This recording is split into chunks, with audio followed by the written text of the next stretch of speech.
Do-do-do. Do-do-do-do-do.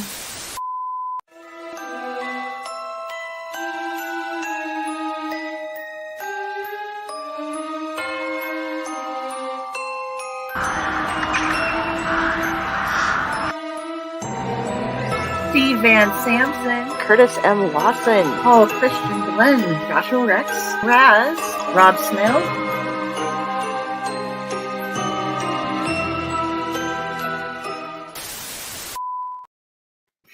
Hey everybody, thank Cthulhu. It is Sunday. Welcome to the All Light Network. We're doing another episode of The Clutch of Personalities. And tonight we have with us cosmic horror author William Holloway. Hello. We have recently, he recently released a book called Lucky's Girl, and he has a couple of other things that are out there as well. We're going to be talking about Lucky's Girl tonight and some of his other things. And if you are here, join us, get in the comments. If your name is in the comments after we've gone live here, you have a chance of winning some of his merchandise. We'll be selling out some copies of Lucky's Girl to people. So get yourself there, get yourself in the comments, say something, ask some questions. We want to have this all participatory. And fabulous stuff, by the way. I read 2 of his books in the past week and just wonderful. You're gonna love it. There's also, I was gonna mention this right before we got started, and then we're gonna dive right into you. There is a sale currently going on for Lucky's Girl and other books over at Weird House Press. So if you go to Weird House Press and use, I think it's just the term sale, you get 20% off. This is true. Correct? Yeah. Yeah. Some of our links need to be fixed on this because the website changed today, but I will get those fixed as soon as the show is over. So yeah, hop in, make some comments. And hey, Josh. Hey, Tom. Hey, William, how are you doing? Well, I'm fantastic. And very, very happy to be here. And very, very happy to talk about cosmic horror and any other horror related stuff or just whatever you guys got for me. I'm here for you. Oh, horror always makes us happy, especially cosmic horror. We have our own Cthulhus. Yes. Awesome. Not everyone has their own Cthulhus. Well, my kid has the smaller version, so of course. Right on. You know, yeah, I got one right there. Ooh, that is awesome. Ooh. Yeah. I have my hand puppet Cthulhu. Right on. But do you have Cthulhu tattoos? No. I have the best Cthulhu tattoo I've seen so far. Cool. Yeah. I like that. Definitely. So I have the Balrog.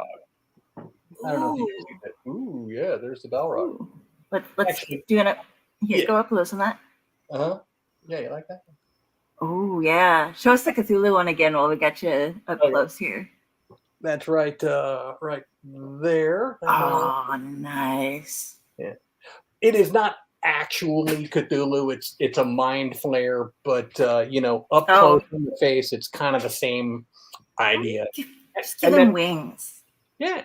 And that's not actually the Balrog. That is a type 4 demon from D&D. This is actually all D&D stuff I stole. So, it's we're also big D&D nerds, so that's right. Fine too. 3.5 for me though. Hey, I'm all the way 1 ED. Well, okay, I started on first ed. I'm just saying I will not go past 3.5 because 4 upset me and 5 just annoys me.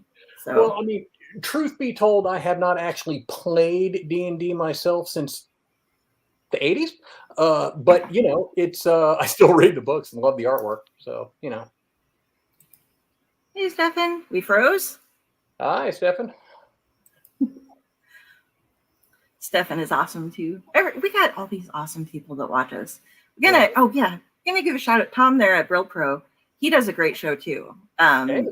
He's part of the Owl Light crew, as is Stefan. But Tom has his own podcast he does at Brill Pro. Catch him out on YouTube. He does a lot of reviews, does some pop culture stuff, recently did the Ghost Chili Pepper Whopper and chicken fries from Burger King kind of thing as a experiment, and that seemed to go over pretty well. What happens when you actually eat that? You spontaneously combust, I believe. Okay, well, made for an interesting show. It's going to shrink, I suppose, but you got to go how you got to go. Oh yeah. Yeah. I mean, in a blaze of fire, that'd be fun. It's it's a way to go. If one has to go in a puff of smoke or a large sort of napalm style explosion, that's pretty cool. I like that. I'm a big Ghost Rider fan, so going out with like a Ghost Rider impression would be rather cool. That would like, I just need to like wear leather whenever I do. Like, why are you walking around in spiked leather and chains? Just in case I spontaneously combust, I'm gonna go out looking like Ghost Rider, man. Danny Ketch all the way. So hell yeah. Sorry, I'm wandering off track. We are going to talk to you about some of your books. Okay. Let's do that. All right. What initially started you down the cosmic horror stream? Yeah, which was the first story? Well, I've never written anything that's not cosmic horror. I mean, which story that you read was the first one that got you kicked off? That's a hard one. So I'm going to have to, do the old faithful and blame it on H.P. Lovecraft. That works. I had read stuff before then, but nothing really ever made a dent. I'd read Tolkien and, I'd read Dune and that kind of stuff. Nothing really ever made the kind of really serious impression that Lovecraft did. He just did something with language that no one had ever done before that I was aware of, not Poe, definitely not Stephen King. And it was just a whole different ballgame. So I'd say Lovecraft, and I would have to say The Case of Charles Dexter Ward. The ideas in that book, to me, are so frightening. I think one of the scariest ideas known to man is the idea of eternity. And the idea of being essentially awakened from the dead and just left somewhere forever is a really, really frightening thought. That's why I would say that, of the kind of monsters that inhabit horror, the most frightening one to me in many ways is the standard ghost, just because there is no sorrow, no human words that can express the pain of eternity. And I guess I got off track a little bit there with the answer, but no, that's fine. No, it makes sense. It works. Yeah. So Case of Charles Dexter Ward is probably the one that did it. That makes sense. Yeah. Okay. Stefan, you might want to, if you go over to YouTube, maybe it'll be better. If you scroll down to the Owlite Network and go to the live, it should pop up there for you. Yeah, I usually end up having to do that during Facebook streams. Yeah, Facebook sometimes has issues, but I don't have the quickest network, so the back and forth could be caused by my slow network. Well, we're seeing you move, so every now and then we might lag a little bit. My network isn't the greatest either. I tried replacing it, but somehow when I got new internet, and my laptop won't stay connected to it. So I had to plug into my old DSL. So I'm doing like 2 up and 25 down. Hey. Yeah, that's why I get slow sometimes. But when you were bringing up the eternity thing, this was something I wanted to ask you about. And this is kind of written out long, so forgive me here. But what I discovered was that in reading Blackwood Estates and Lucky's Girl, you are really good at writing isolation and loneliness. And you were just saying with the ghosts just being there, stuck there eternally. Yeah. And you have copious examples of it. It's people who, even when they're with a group, it's like they feel like they're not quite a part of it. There's either a betrayal or a secret, or they just don't have the confidence. There's something separating them. And that really adds to the internal horror of your writing. Is that something you use in other stuff as well? I've only read the 2 so far. I would say so. There is,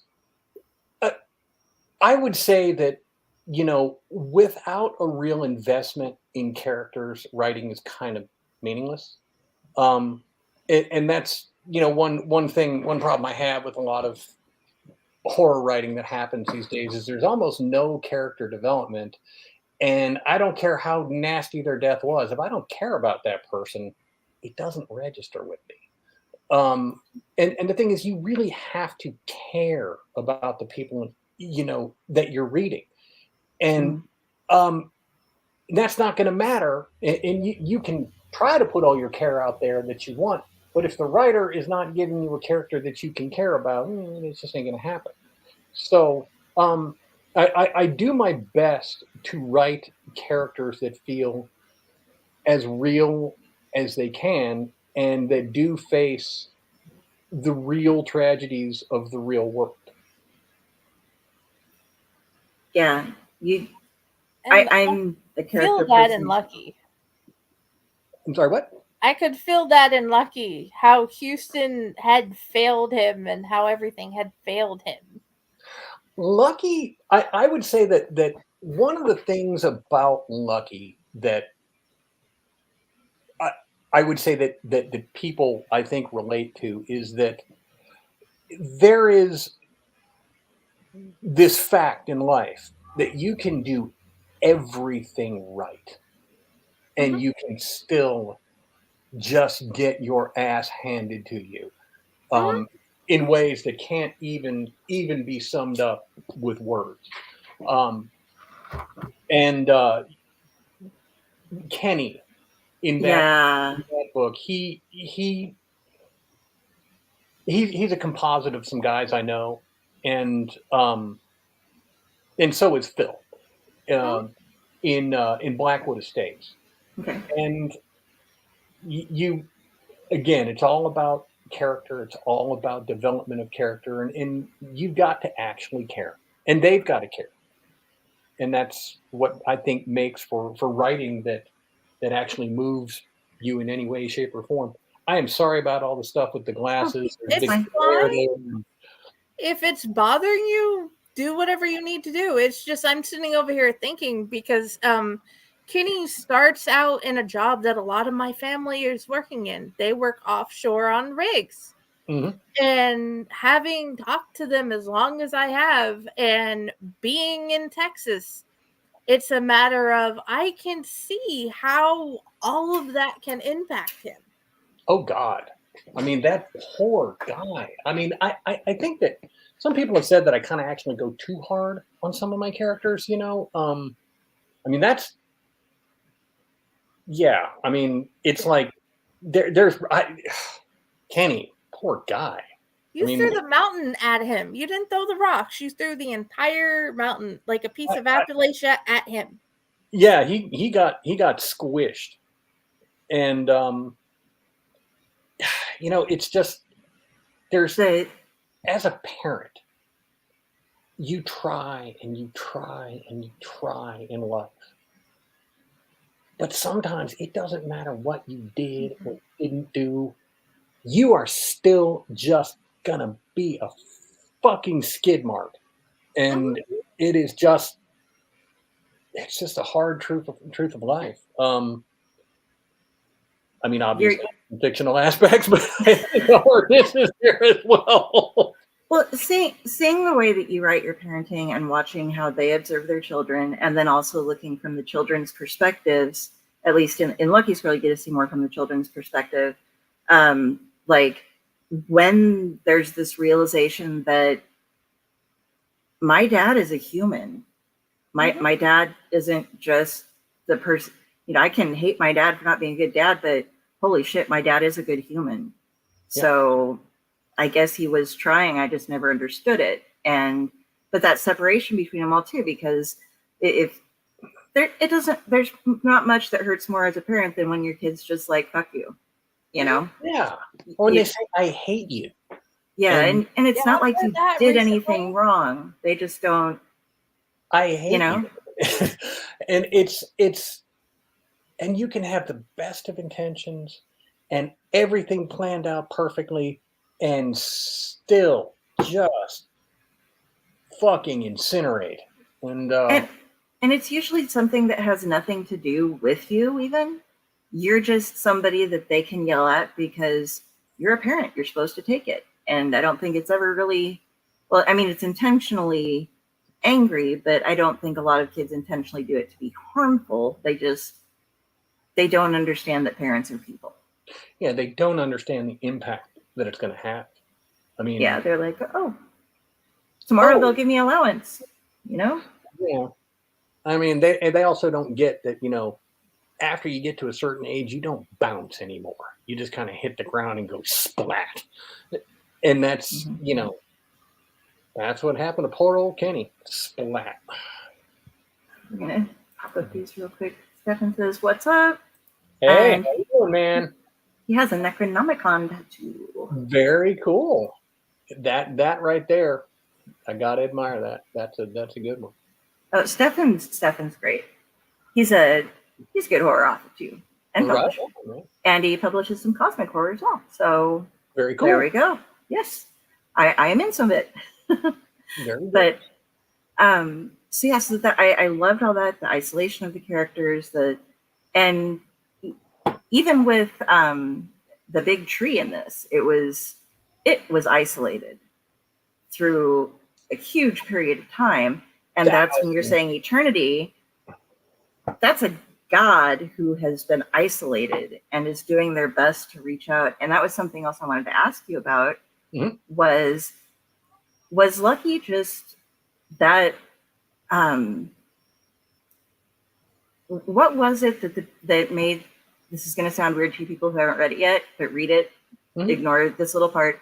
What was it that got Lucky chosen by the big tree? Was it just that he was the type of person that was listening for that? Or was it that he was actually, was he that charismatic ahead of time? Well, I think that the tree saw him, so to speak, when he was doing his hunting and realized that he was the kind of person that could take the next step. Let's put it that way. Okay. Yeah. If he was already showed that he was capable of doing the things he did, then, you know, the big tree saw that. And that's I think kind of the best explanation of that kind of phenomenon I could give you. It's that the tree saw him doing what he was doing and judged him to be worthy. That makes a lot of sense. Yeah. I just wasn't sure if it, by the way, you have to help me exorcise Son of a Preacher Man from my head after having read this book. One of the main characters here, Lucky, that we're talking about, his daddy's a reverend. And as you can see with Lucky's Girl, there are women involved. Oh, yeah. That fall for Lucky. And I have had Son of a Preacher Man, Katie Seagal version at least. So not terrible, but I've had it stuck in my head since like a couple chapters in. It was just like, oh God. So but it's so well done. Did you like better, do you think? Lucky or Blackwood? That's a really hard question because they both had fabulous aspects to them. In Blackwood Estates, I loved it's a book, by the way, guys, about a phenomenon that isolates a community and causes some things to change, and then there's a bunch of other background. It's great. You should read that too. And the environment changes. I liked the dryness going on. Yeah. That was caught. So it was like the world was actually fighting them on their survival. It wasn't just the beasties and the other things out there. And the very end, you put in a twist that I was not expecting at all, but that I appreciated. Oh, the one And on I'm the not gonna, second last page? yeah, I'm not gonna Yeah, say yeah, anything. That everybody has to read it, but I was just like, oh, you did that. And it was brilliant. It really kind of works, you know. That's You how made me yeah. you made me go and start researching, because that's something I'm a big studier of, that subject. Yeah. Studier, student of. And so I'm like looking through my notes, and I'm like pulling out books, and I'm like, is that name there? I don't find the name. I don't see. Oh shit. He's fucking with me. I don't know. Now we have the like 30. Yeah, it totally worked. And you know what's so weird is that nobody had, to me as a writer, that seems like the low-hanging fruit, that nobody had done that yet, had just thrown out there that that's what he was and that's why he was doing it, you know. Yeah, especially when you talk about the very specific things he did. Yeah, which would be, you know, I mean, if one was to engage in necromancy most foul, yes, you would need, I guess, things for that, yes. you know, and pieces. You require some offerings and some things and Yeah, stuff. yeah. You need. You don't get a zombie without a corpse. You don't get a demon without some blood. You don't, you know, you got to give something to get something. To travel through space and time requires stuff. Yeah. That's what he was doing, you know? And that's also what Lloyd was doing. Lloyd. Oh boy, Lloyd. Lloyd. Wow. So Lloyd was an amazing character. Like, you came up with this character, and I was just like, okay, something's off with Lloyd. And then it just kept going. I'm like, wow, yeah, something is way off with Lloyd. And I love Lloyd in this, especially that he's just kind of sitting there like, well, you know, and it's like, wow, you did all of that just because, you know, he started off somewhere and he's like, he's kind of a weirdo, but, you know, we love him. He's just this nice guy, does everything. And then slowly sinking deeper and deeper into Lloyd's world, you just kind of go, what the fuck?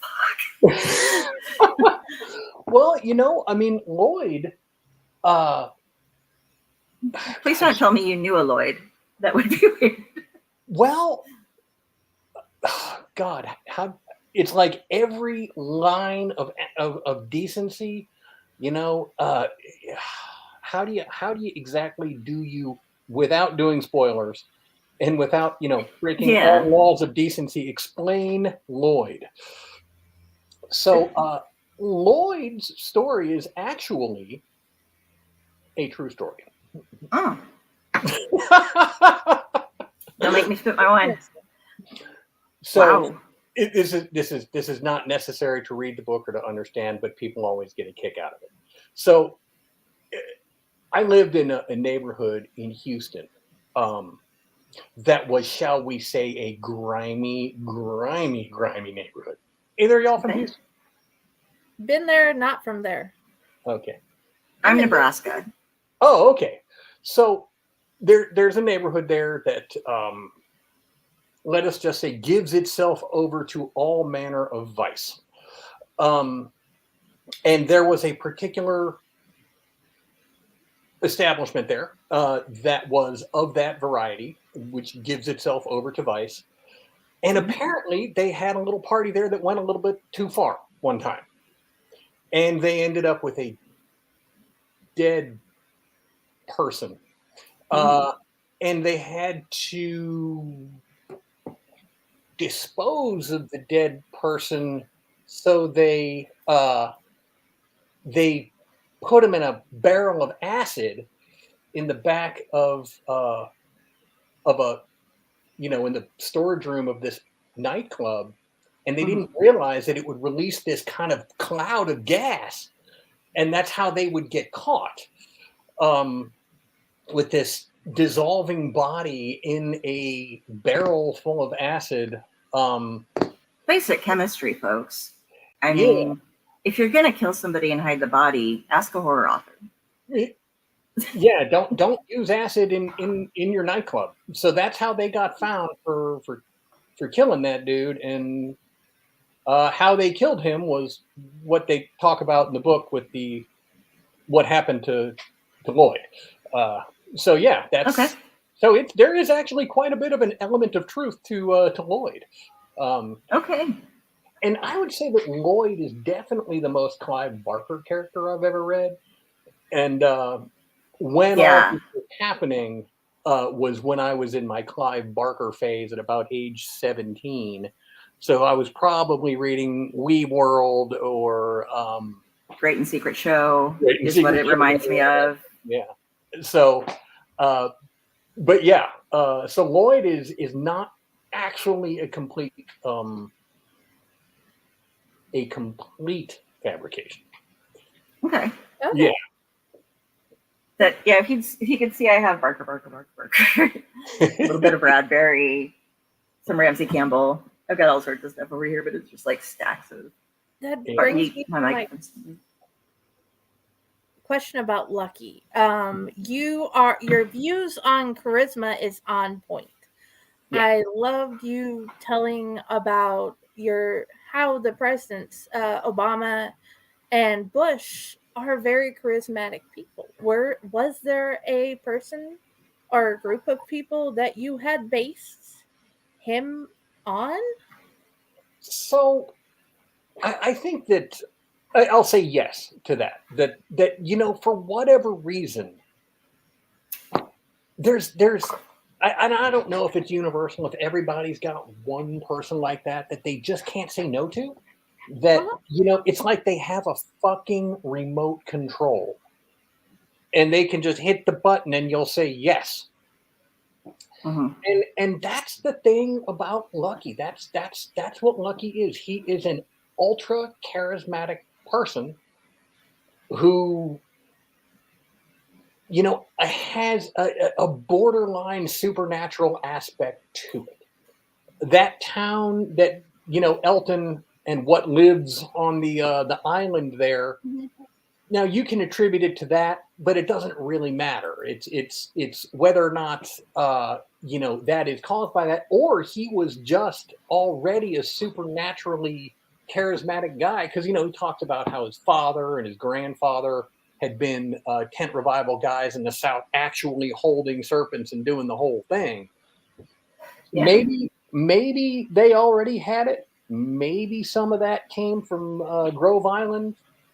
But either way, it happens. And I just think that there are charismatic people in the world who abuse it. And very much so. Yeah. And what can you really do in the face of that kind of charisma, that kind of persuasion? And sometimes, all you can do is put distance between yourself and it. Mm-hmm. Because I don't know why, sometimes certain people just have the ability to somehow over and over and over again walk you into harm's way, or walk off with your money, or walk off with whatever is really important to you. And somehow they do it again the next time. Uh-huh. Yeah. And it's like, you're just left wondering, how'd that happen? Yeah. And so, yeah, Lucky is kind of a case in point for that. And he's definitely got the sociopath vibes too, for how he uses his powers and such going on. The other thing I was going to ask about was the description of Elton and the UP area. Is that something that you've been to? Is that a reflection on something? Because you wrote it very well, how this dead town is portrayed. So I had never been to the UP, but I got cousins in Michigan that I'm very close with, and they always described the UP as just it's an entire half of the state which is dedicated to the Twilight Zone. Everything about it. Have you guys ever been to Waco? I have not. Okay, Waco, if there is any place in the world that is like a nexus of the plains where weird shit fucking happens, it's Waco. I mean, just you can just, when you drive through, you can feel the weirdness. And I'm not just talking about David Koresh and all that. I worked there for a while, and the best way I can explain it is that there definitely had to be some kind of nexus of the plains somewhere in there, because sometimes you drive past down this one street and there'd be a road right there going off into some direction. Next time you drive down that same street, that road's not there. It's just gone. And so it was a weird summer, but so Waco and concentrated Ohio. I'm not sure. I've never been to Ohio, but the UP, my cousins had always described this as this place where just, people went and to go crazy or were already crazy and went there, and that's just where they live. And it is one of the poorest places in America. It's one of the, in terms of, substance abuse, alcoholism in particular, one of the worst places. And it is just all of those things, but at the same time, might be one of the most beautiful places in the world. So I had one of my cousins had forwarded this article to me about wolves had reappeared in the UP and were just tearing just a bloody streak across this area of the state, just devouring everything in their path, like people's pets and livestock, and they're being wolves. And so it was the thing about, people out walking their dog and wolves just come up and eat it. And like reduced to fur and bones in a matter of seconds. And you're just like there with what had been your dog and now is just a skeleton with some fur. So I thought about that, and I was thinking about the charisma thing, and all the pieces just came together. If that makes any sense, especially when I kind of threw into the mix that, because I had written The Immortal Body and Song of the Death God. And I thought, well, I'm going to write a standalone novel. So I wrote it, and then I reread, trying to remember the exact sequence, but I read On Writing by Stephen King, and, he talked about the importance of situation over plot. And he kind of posed this question of, well, what happens when a town gets taken over by vampires? And the answer was Salem Slot. So I thought, well, if Stephen King can do that, I can do that. Yes. Yeah, sure. Why not? What happens when a town gets taken over by werewolves? And a very long way around to that answer is Lucky's Girl. So, and that's the thing about cosmic horror. There's no random werewolf. There's a reason for those werewolves. And, look at and it goes so far back to the those who are worshiping the Wendigo. But that's not going to ruin anything for anybody. It's fine. He's already talked about it in another interview. It's out. Everybody who has looked him up knows. So yeah, but it's been for like thousands of years. That this, and if Wendigos are represented in the Cthulhu mythos as well as being this type of outer being. And so having them, I just loved what you did with it. It locked up in this tree and waiting, the way you used a bunch of different myths kind of together to pull out something that they probably didn't understand what they were worshiping initially anyway, but it worked for them at the time. So, okay, it was willing to let them do whatever the hell they wanted to do as long as they followed it and gave things up to it. They were like, it was like, okay, yeah, you guys are my peeps. All right, let's keep this going. Aw, shit. here come the white men. You know, it's kind of a thing in there. But I loved you're excellent at world building and very good at character creation as well. Like you were saying, there's no point in reading something without good characters, and you don't have any bad characters. There might be like one or two people that are mentioned on the side, but nothing really important might happen to them. But I was invested in so many people, and just like reading the past and the future, you know, jumping back in time, back and forth, and how they all related to each other and what ended up happening because of a big crisis event, you know, and then it breaks up and things come back to a different time. And the way that it worked in different people's heads and how they were all fucked with and how some remembered things very differently than others, you just still love everything that you're reading, because it's like, this person can't relate to me because apparently them, they don't know, they weren't in on what actually took place. So just everybody's little bits and pieces of, but I can't tell them because I was part of the disaster falling around. And so it was just gorgeous. Sorry, I'm just kind of squeeing and fangirling out here about the book. You'd ask me which was my favorite, and I really can't tell you because they're two completely different books, but they're both amazing. No, it's not easy to tell you our favorite, but it does lead to the question, are you a people observer, or have you taken classes in psychology to get so good at getting into the different points of views and how they would actually think about it? I am a high school dropout with a criminal record.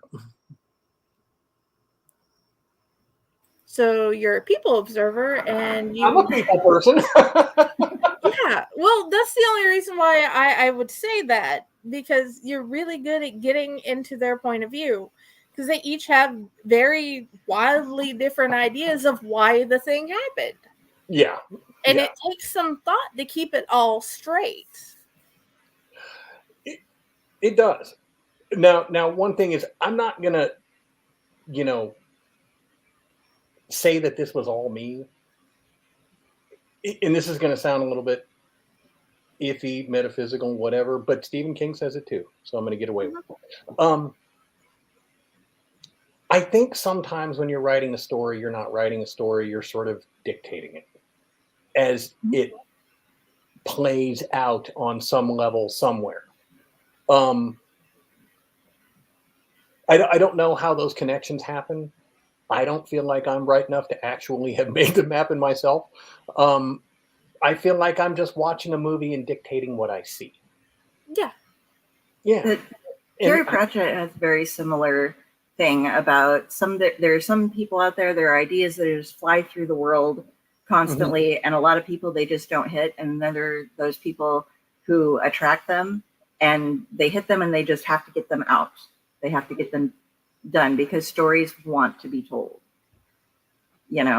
I think so. There's some people that just can't not get hit by cars. It's like they've been hit by cars like 5 times. I mean, and I think it kind of like sometimes writing stories is kind of that way. You're just getting hit by cars and you're inheriting ideas from that. And I promise you I'm not high or anything like that. No, you sound like you make sense, because you do make sense. And I also want to know, did you have a favorite piece of advice or something you learned from reading his books, from or of Stephen King's works? It's all about prose. It is all about prose and making your prose as efficient as possible. Sure, get it all on paper and sound like Thomas Ligotti. But when you go into that editing booth, any word that gets in the way of that story moving forward has got to go. When I have a rough draft, it is a much more florally prosy thing with, Lovecraftian descriptions and whatnot. Most of that doesn't make it through. Most of it just, because there's a lot of embellishments there that don't actually move the story forward, I cut them off. And that is one place in which I do differ from a lot of my literary horror contemporaries. They allow a more floral prose. I don't know if I'm simply not that confident right now, but I do everything I can to make sure that there is nothing which stands in the way of the forward momentum of the story. That makes sense. And you do a very efficient job at getting people to see where they're from, see the character, see the development of everything moving forward. You have done a great job with what you do. See, here's the thing. As a writer, one of the most important tools that you have is your reader. Their imagination is going to be better than any series of words on a line. So if you paint with negative space and you make them fill in the blanks for you, you not only get to be a lazy fucker, you get to write a good story. Oh yeah, and I know for a fact that Dell will have seen this story differently than I have, because I just automatically linked to Kenny in a way that I don't think she could because of my background with the people that works on oil rigs, them describing how it all works. I'm like, oh, he's like us. What happens next? So that right there was my buddy Doug. He's a underwater welder on oil rigs. You guys got to go experience Houston sometime. It's like a toilet with. No, I've been to Houston. Oh, okay. I've spent a lot of time in Houston. My kid's doctor is in Houston because she has heart defects. Oh. So, yeah, it's not that I haven't been there. I just don't like to go there. I'd rather be here in Newton because it's nice and calm. Yeah. And where are you, Freddie? I'm in Newton, Texas. Oh, you're in Newton. Where is Newton, Texas? It's I think I'm on the other side of Livingston from Houston. Okay, so that's east. So you're like up by Beaumont? Yeah. Okay, yeah. I'm from Houston. I lived north of Houston. Okay. I grew up in an area called Spring. I've been there a lot. Granny used to live there. Mm-hmm. I think my aunt still lives there. So it was like back in the 80s. It was the most conservative area in America, rated by per capita membership in the Christian Coalition. And I think it's very possible that me and my friends caused the Satanic Panic.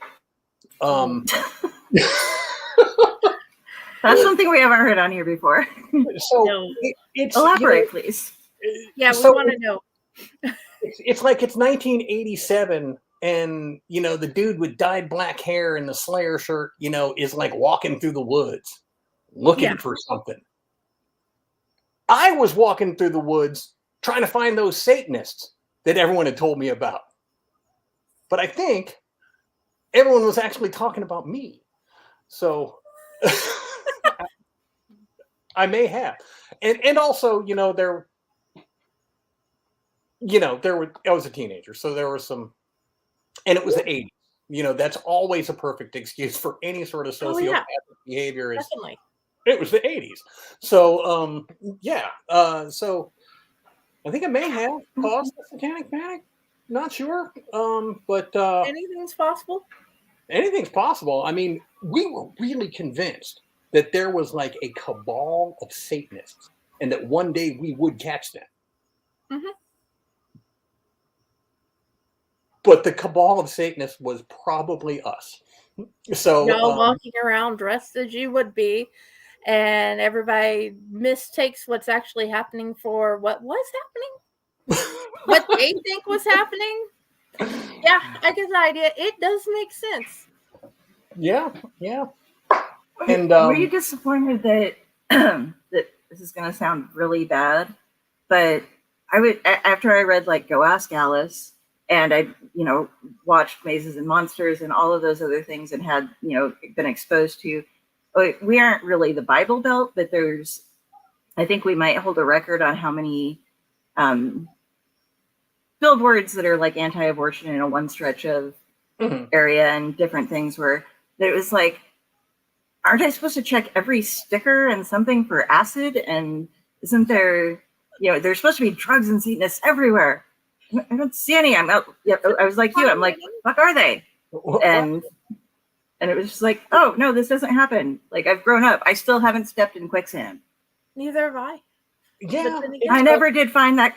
Like you were saying, I never did find the cabal of people. I was told like, oh, there's this town near us named Blair, and everybody's like, oh, that's where all the Satanists live, and you don't want to go in there and stuff. And I'm like, my cousins live there, like my adult cousins, and it's fine. Like, they're not there. You gotta find them somewhere else. And they're like, oh, weird. Yeah. Work in the gas station. Ooh, I'm scared of the gas station in Blair because the man who runs the satanic group is a gas station attendant. He pumps gas. This gives me great confidence in the vast global power of the satanic conspiracy. Yeah. Life is not what they prepared us for, and it's sad. It wasn't. But there's always horror to make up for that. Oh yeah, and that's Yes, why I'm there grateful is. for you both and your horror stories. Well, thank you. So beyond those stories writing themselves, do you also find your characters every now and then just being like, no, fuck you, that's not what I do. This is what I do. I'm not going to do that. I think so. I mean, I think that, and this is probably contradicting everything I said earlier, but, consistency is the hobgoblin of small minds. So what I also think about writing is that it's like dreaming. Okay. In your dream, you are apparently every character in your dream. So maybe writing is just like that. At least to some degree, every character is you, and you're just kind of dreaming onto the page. Something like that. Nice. I like that analogy. That makes sense. Does that work? That makes sense. It goes along the line of Stephen King's hallucinations while he was dreaming. And please ignore the cat that's having a fight over there. Oh, okay. I have a geriatric, really annoying cat. He is luckily sleeping right now, but he does this groaning, howling thing that is and he does it at 5 a.m. every day. So that sucks. Yeah. This is the first time the cat has decided to do this, and I have no idea what's going on because I can't see it. Otto is like, are you talking about cats? Is it my turn? Shall I be on the show? Yes. She joins us a lot. Have another question about something totally different, but on point with everything. Yeah. Okay. Have you made a decision about where you want to put your Singularity Cycle series yet? Nope. Okay. Watching. So have you read it? No, I found it, and it makes me sad because Del said we must read all his books, and I'm like, I'm working on it. Okay. There's just this slight problem where they're not out yet, and you said you would put them out when you found a place. But I realize it's probably a very short time since that interview to have made a decision. Well, so they were with a publisher and a friend of mine, and we kind of mutually agreed that, look, this arrangement probably isn't actually right for either of us. And so that's why they're no longer in print. Okay. I want to either find a publisher who will work with me or do it self-published, like Adam Neville does. And the only problem is I've got to write the 4th book. So I've got the first 2, which were previously published. They're completely written. The third one is written and has, went through a first pass of editing. But I need to write that fourth book, and then I need to either put them out myself uh, or get just the right publisher for it. I gotta admit it. I am probably no fun to work with. I am high maintenance. I am annoying. I ask stupid questions all day. And I'm hoping none of mine have been. no. You guys make perfect sense. I'm over here indecipherable. But yeah, I'm a real stickler for artwork. It's got to be just right, and it was one of the reasons why with my old publisher, it didn't really work, because we had very different ideas about artwork, and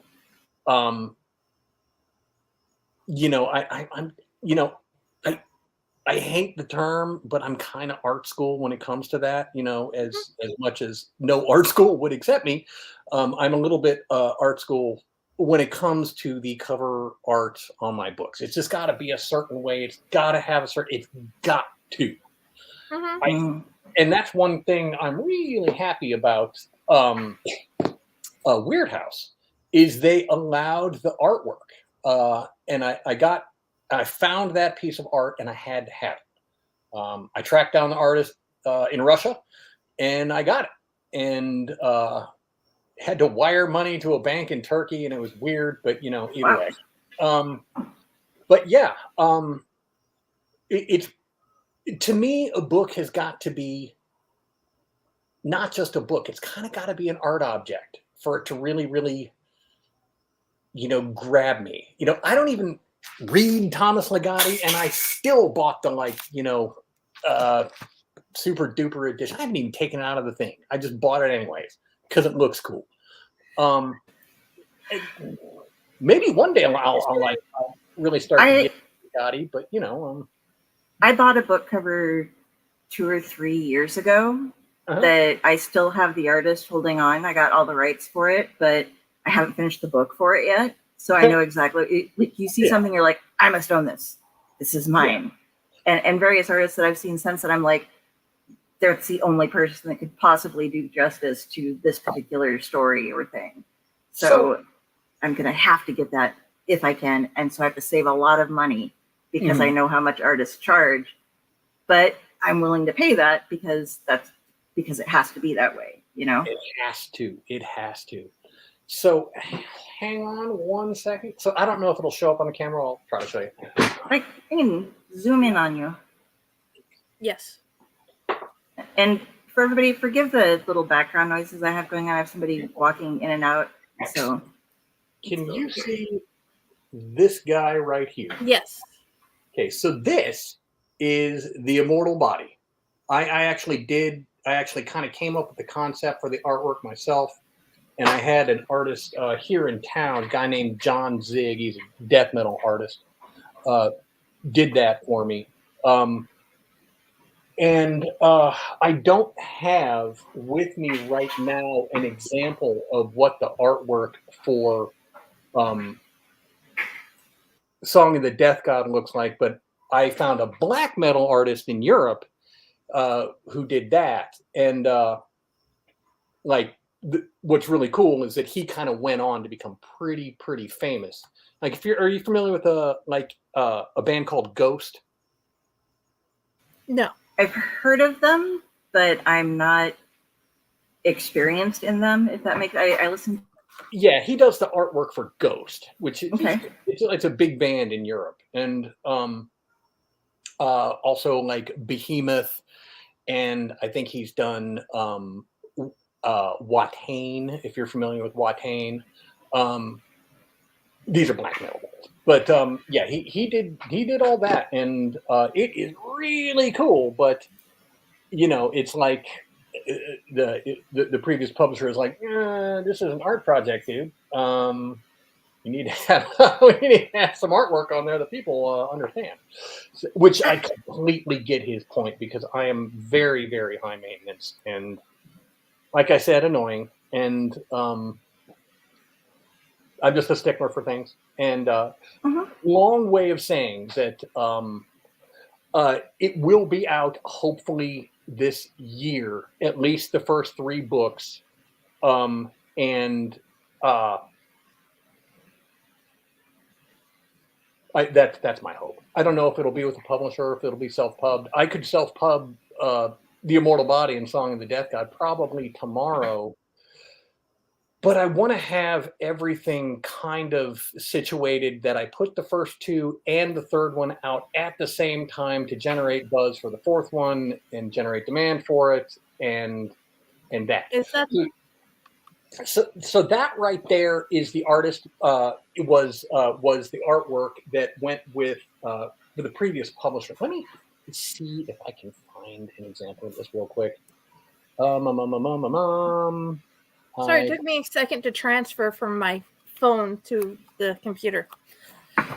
Friday's all over it. Okay, I don't think Hey, I'm going to be able to find an example of that right now. But maybe I will.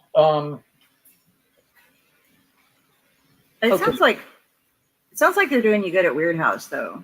Yeah, When you have your art and stuff, and they have some great stuff that's come out of there with some fabulous artwork as well. I love the artists that Curtis gets. Curtis' book is so cool looking.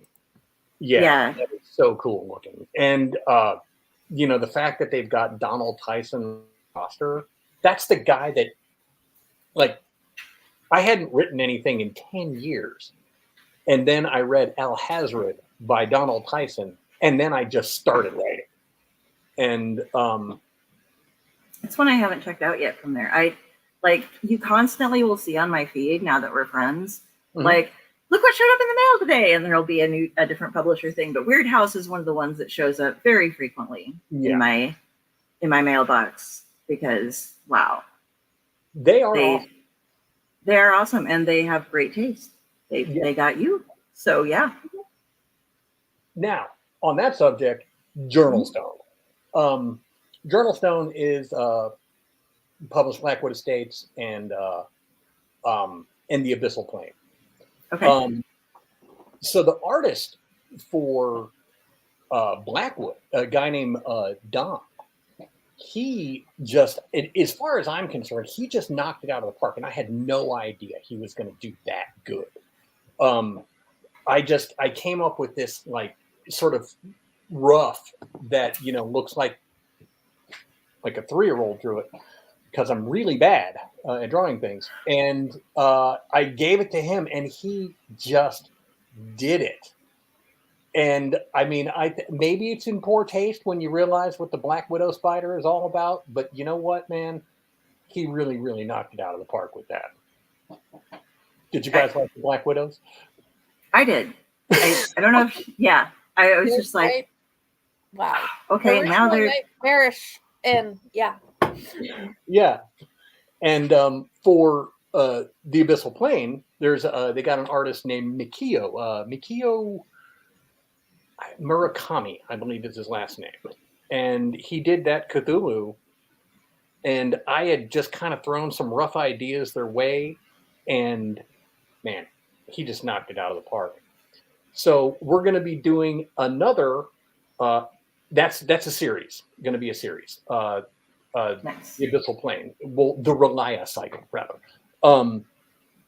And we got the next one of that coming out in March. So 4 really cool novellas. One by myself.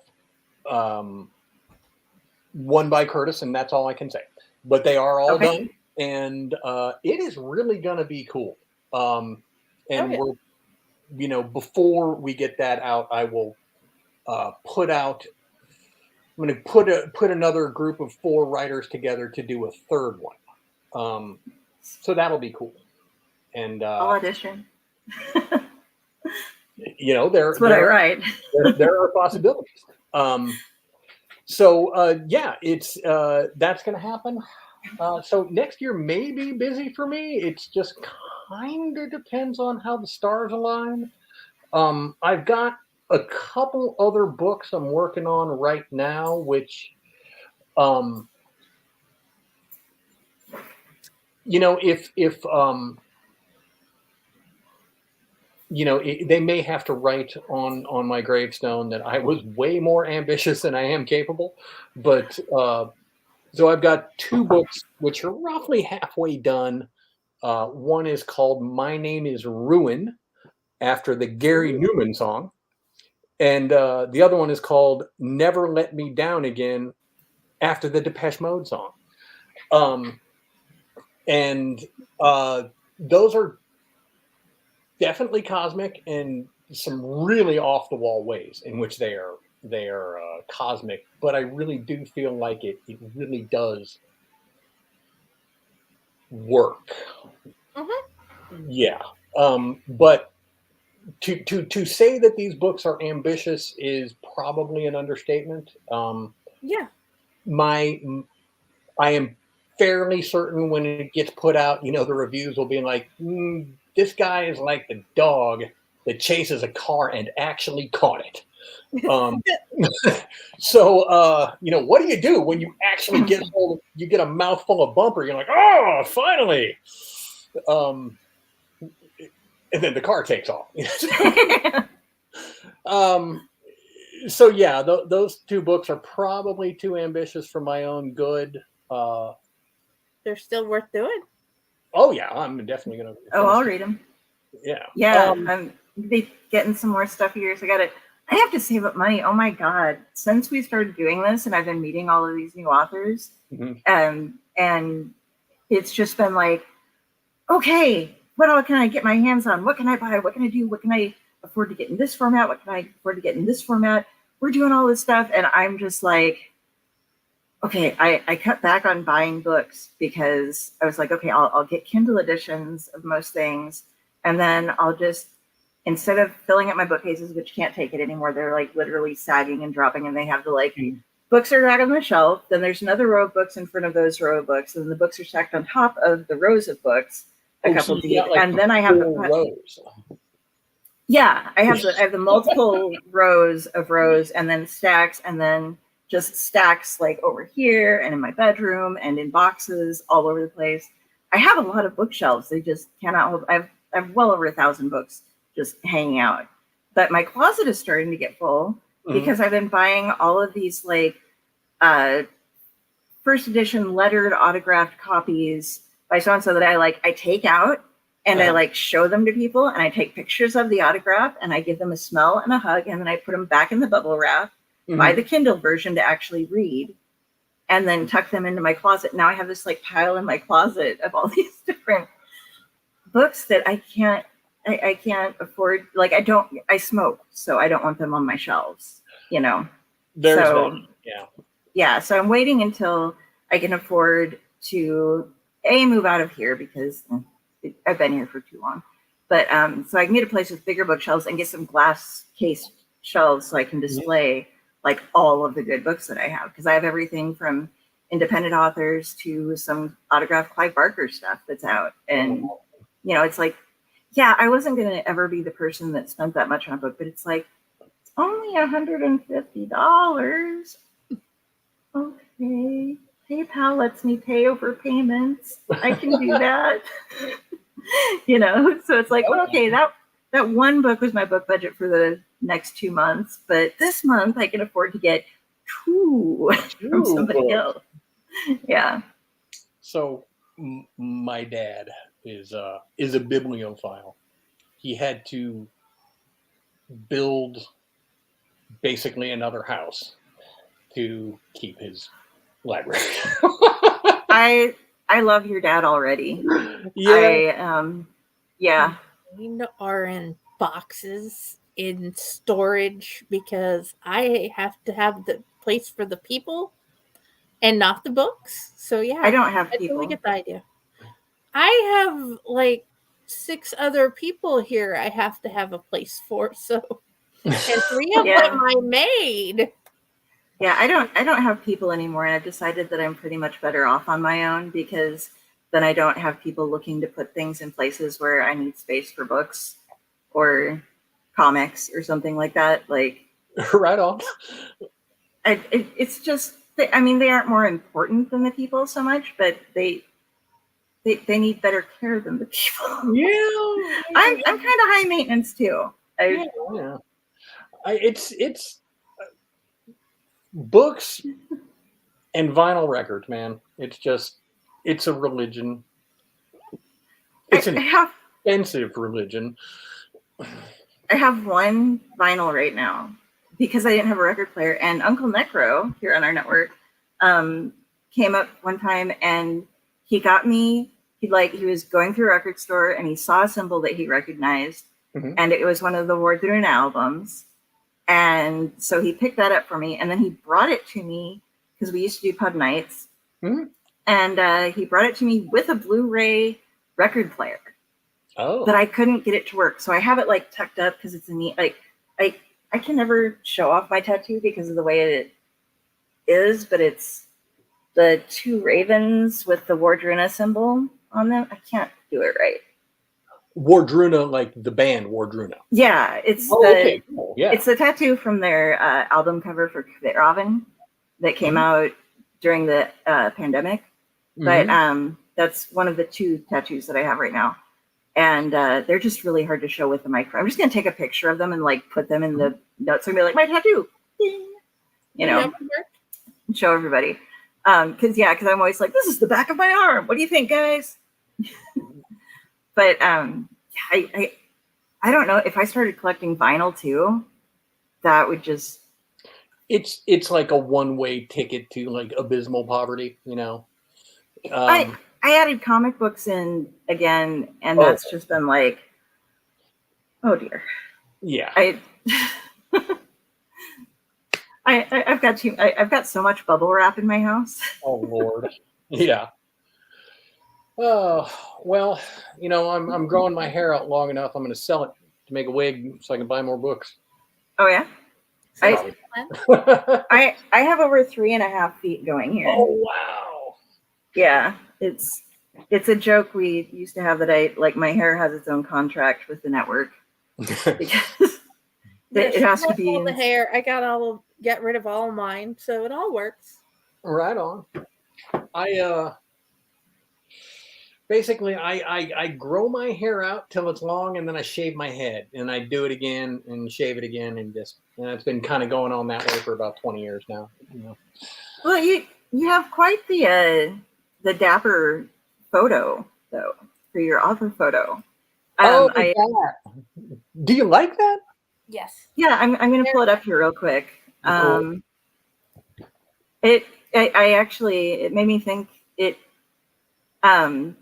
there is an H.P. Lovecraft photo that is very, very similar to this. And I was wondering if that was what you were aiming for. It's Lovecraft. And Rod Serling? And Rod Serling, yes. Yeah. Yay! I got it right. I'm being a bit too transparent with that. But yeah, it's Lovecraft and Rod Serling. It looks good though. I like it. That just means you have taste.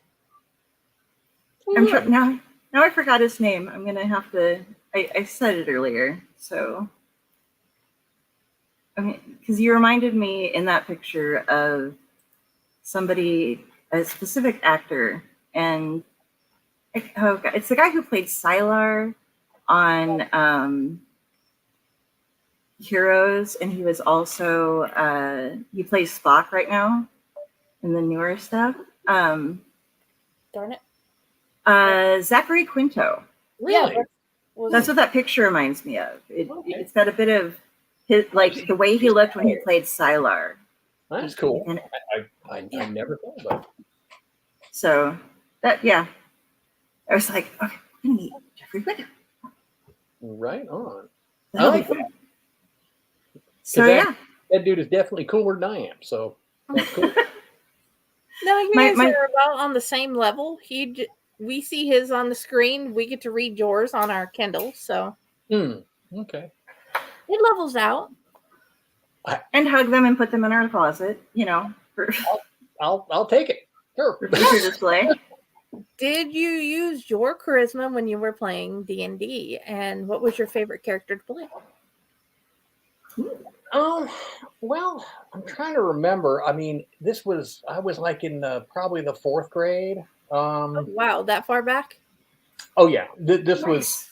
would have been like 80, 83, something like that. Trying to remember what my character's name was.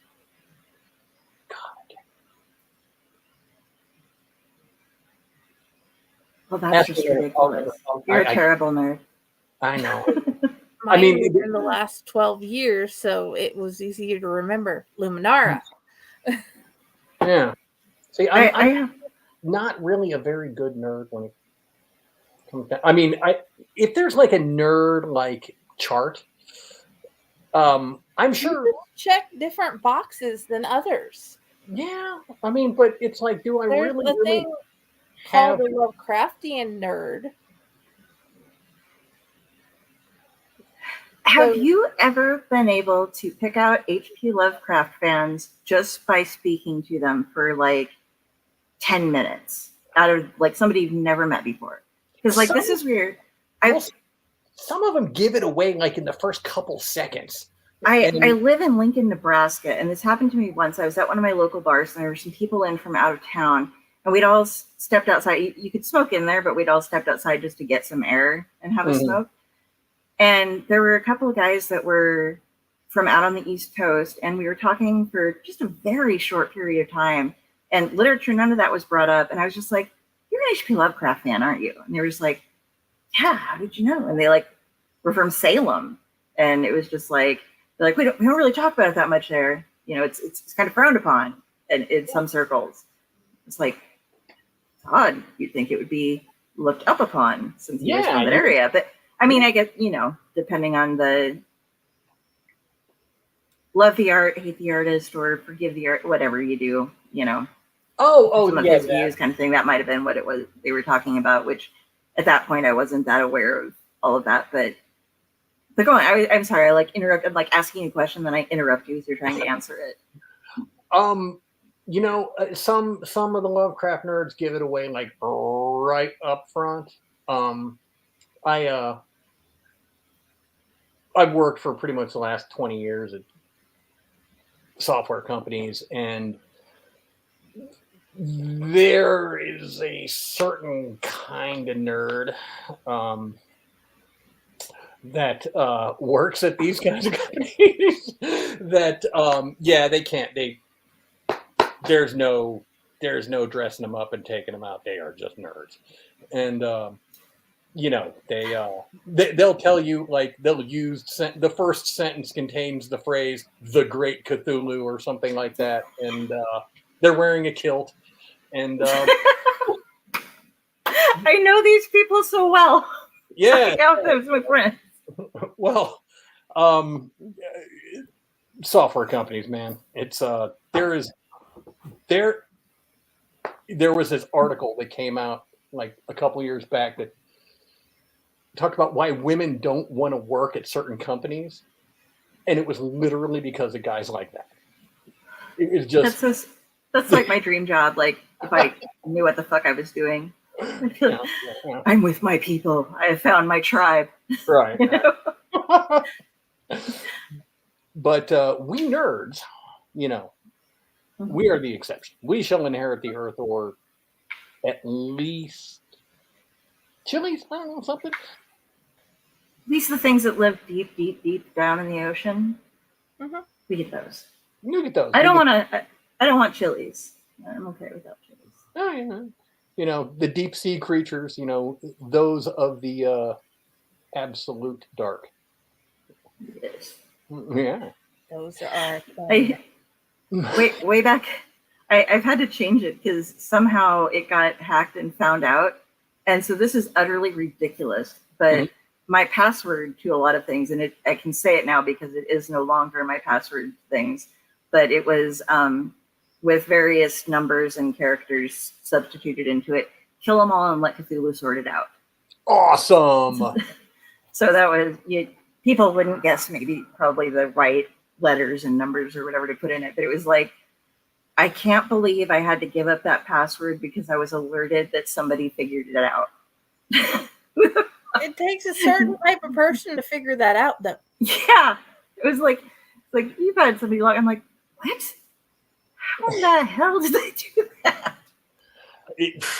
I'm not gonna say, because I guess my passwords lack a certain requisite imagination, so I'm just gonna keep quiet about that. But yeah, like, I mean, it's like 36 characters long or something like that, so it wasn't usable on all places. But I'm like, I just write sentences about various Lovecraftian beings as my passwords for things because it's easy for me to remember, at least. So who is your favorite Lovecraftian baddie? Nyarlathotep. Me too. He's the one that I get all goo-goo-eyed over and like go, wow, you are so horrible, but you relate to humans so well. And I'm actually working on something about him right now for a submission. And if you don't mind me, just a little bit, it's like he has, he's going around trying to do Azathoth's being his wants, but he's, the battling mad god of darkness in the outer plane. But he's trying to kind of keep him asleep so that he can continue hanging around and playing with humans, because he doesn't necessarily like them, but they're a fun medium. They're better than, the like some of the not so intelligent creatures, because he can give them hope and give them intelligence and play with them and then take it away and watch them fall and withdraw from things. So he can guide and play with humans, and they're a lot much more fun to play with than deep ones or Shoggoths, and stuff like that. So that's why he helps out every now and then when there are the other gods that are like, oh, like he represents himself, he represents his dad, he represents a couple other people because, oh, they're going to fuck with him this way? I'm going to get in on that. That's going to be some great times. So that's kind of my view on him, is that he just really loves to play with everybody, and I love it. So there was a moment in the last episode of Loki, okay, where I could swear they pulled it from Nyarlathotep, the story. I mean, maybe that's just me being too much of a dork to relate even to Marvel, but it really looked like exactly, the kind of explication on this person doing this demonstration of electricity and all that stuff. And it was exactly that.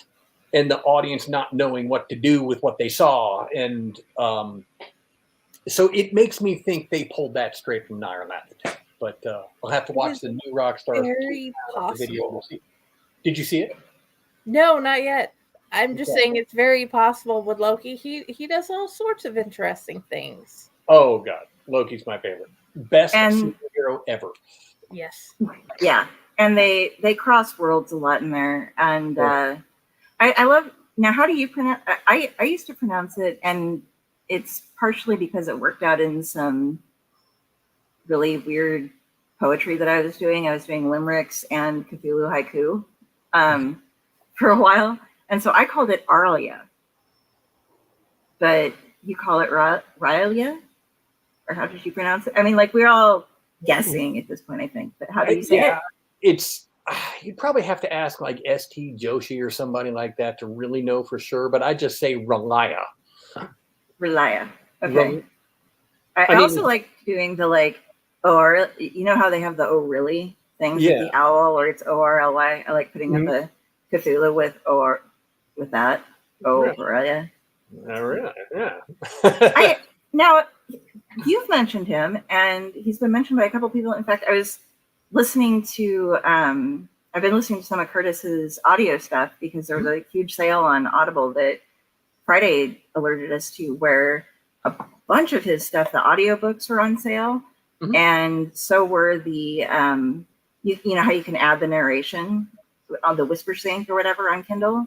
So if you own the Kindle book, you could just buy the Audible narration to go with it for much, much cheaper than paying for the book. And that was even like 60% off of what it would normally be, which was awesome. And there was an introduction that was by S.T. Joshi. I know that Christopher Curtis talks about him a lot. So is he the... I don't know that much about him other than everybody loves him. Well, he's H.P. Lovecraft's biographer. So Lovecraft has had a couple biographers through the years. Derleth is the one I'm mostly used to. Yeah, Derleth. Which there's a big controversy there too, though. Yeah. There's opinions are split on Derleth. I am pro Derleth. I really like The Lurker at the Threshold. I thought that they did a fantastic job on that one. I think that is actually a genuinely frightening story. And that is, if I am not mistaken, halfway Derleth, So, but what is that his, like in the 50s? I know the name. Hang on one second. Lynn Carter. Yeah, he was a sci-fi guy. Yes. No, Lynn Carter.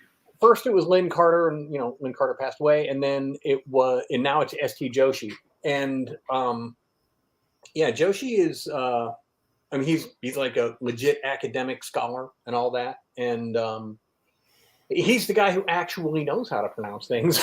So that's awesome. Yeah. I felt really bad. This is kind of slightly off the subject, but it going back to you starting the Satanic Panic.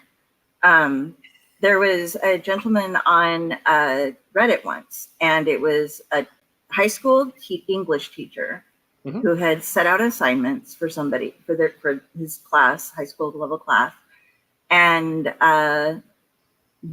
could not understand. He was like, I think he brought it onto like cryptology or something like that. Like, can anyone understand? I do not know what this language is. I cannot understand what this child is saying. But he included this couple paragraphs of something on the most recent essay that I asked them to write. And so there's an Arlian, whatever it is, dictionary online and translators. There are tons of them. So you can go through. If you actually want to take the time to learn it instead of just typing it into the translator, it has it broken down into different forms and how the words conjugate and all the different meanings and stuff everything takes. But I just did a quick breakdown of it through the translator. And it was basically this kid, from the way it sounded, being like, I'm working very hard at learning how to write like this. I don't want to fail. I want to impress you. And a couple things like that, basically. But written in how good he was at it versus how good the translation was at it, and a couple other people all commented as well. We were like, yeah, it's actually, how many people recognize that, by the way? Oh, I know exactly what language that is. It's this made up one. And go off and start like, let me pull up. I can translate that for you here in a heartbeat. There were a lot of us, oddly enough. And, but the teacher ended up reporting him to the counselors and thought that there was something seriously wrong with him because he would try to write in this language. I mean, I bet if it was Tolkien's Elvish, it wouldn't have been a problem, but he wrote it in Arlian, which means that he likes horror and therefore there's something wrong with him. Yeah. And we're like, he's really just trying to impress you. He's not he's not being threatening. He's not writing anything about self-harm or anything like that. He's just stating that he admires you as a teacher. He wants to impress you and hopes that he can find a way to. And you're sending him to therapy for that.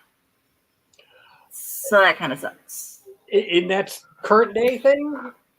That was within the past 3 years. Yeah. Oh, Lord.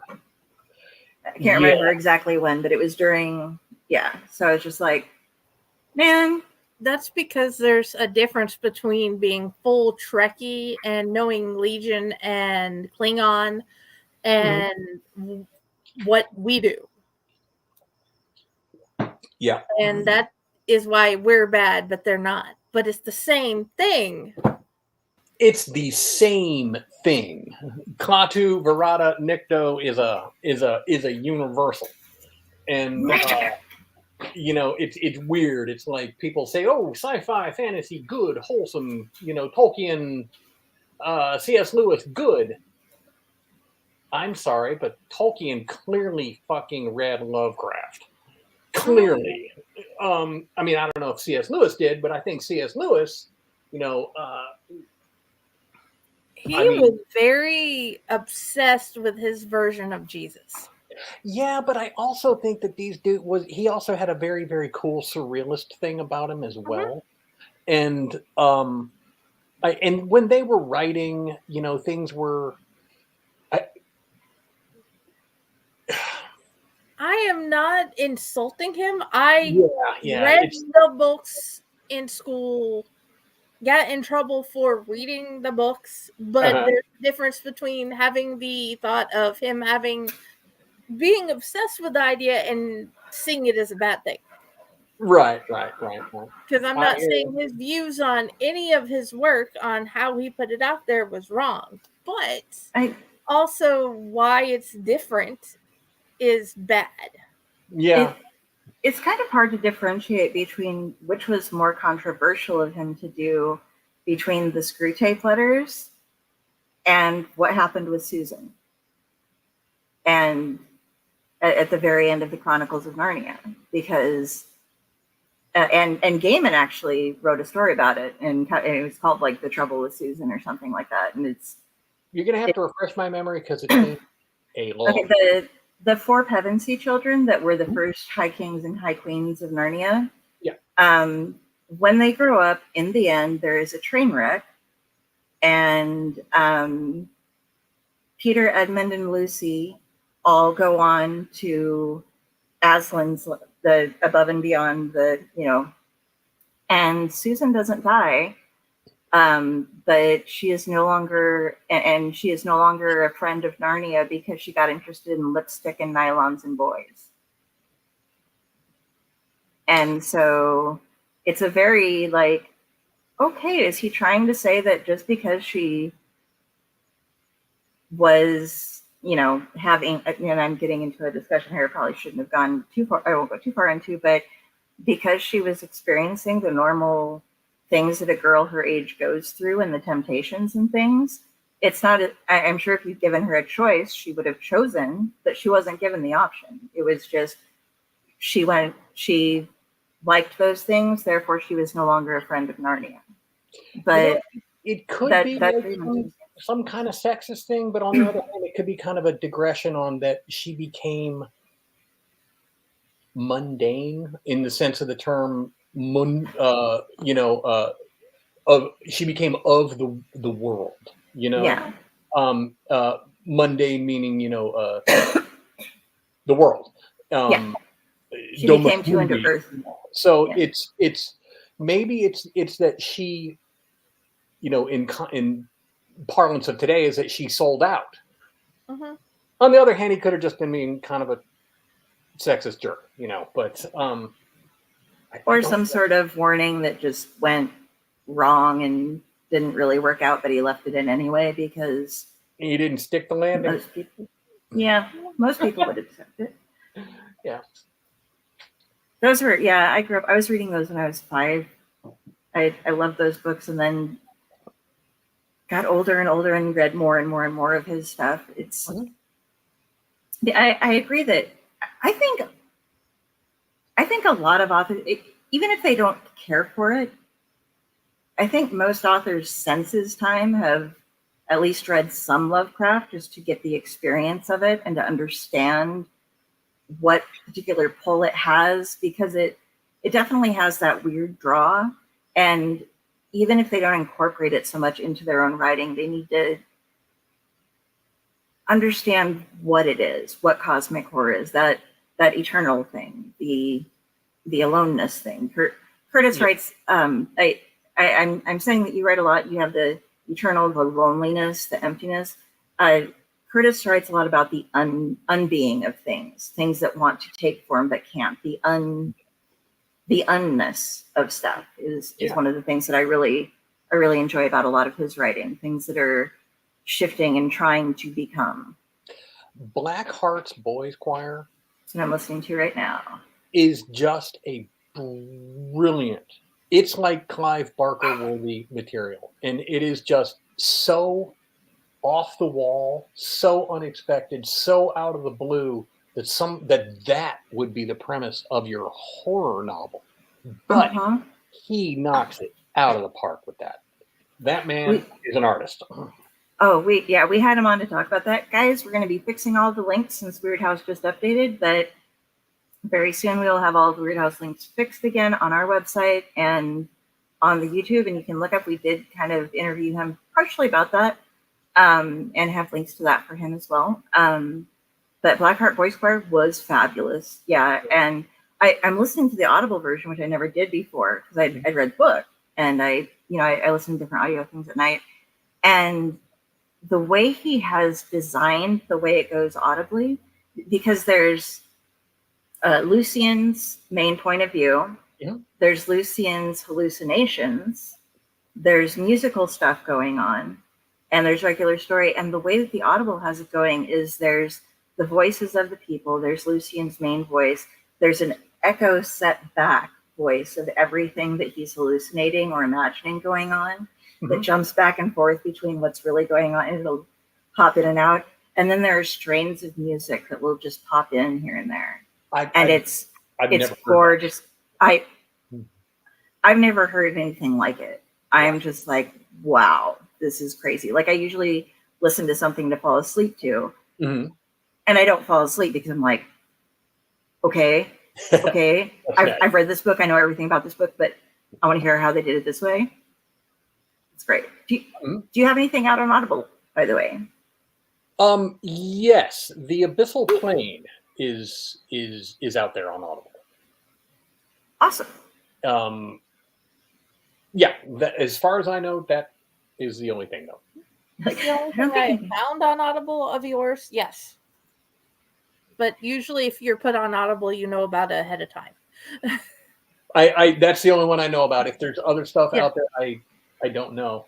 I was actually thinking about, like, because I've been practicing reading stuff out loud, like just doing my own. But yeah, it is doable and it can be done.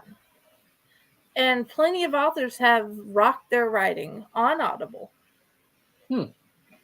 I think Steve Van Samson did it. Oh wait, I'm on Owlite. Steve Van Samson did it. We have ongoing joke thing. I have to say it that way. Raz won't let me get by without announcing him that way because I did it once, so it has become the official. It's a joke that I've introduced him more than anybody else because I've had him on shows on multiple networks, and so I just keep talking about him. But I'll have to check out your stuff on Audible. But yeah, doing it yourself, I usually really enjoy when an author reads their work. Gaiman is great at it. Barker is great at it. Then I've heard some others where you're just like, yeah, wow, you should hire somebody because you well, you write really well, but you don't talk at all. Yeah, you got a voice for writing. Yeah, like, well, and some of my stuff too, though, because of different accents and things like that, I wouldn't dare try to read some of my own things because I don't have the accent at all, and I don't want to, and it's important, but when I read out loud, I don't know why, but I for some reason it's like involuntary. I sound like, I don't know, like, God, this is embarrassing. Like Matthew McConaughey with a head injury. Yeah, it's. You have me curious. I want to hear it. Yeah. Well, you did say you would do some reading for us tonight, and we would also like to invite you to join us at any point in time when we do an Owlite Society gathering, and that's one of our Sunday rotational shows. It's like a virtual campfire. We grab a bunch of people who are storytellers, and sometimes we pick a theme, sometimes we don't. Sometimes it's just whatever, and people can either, all right. All right.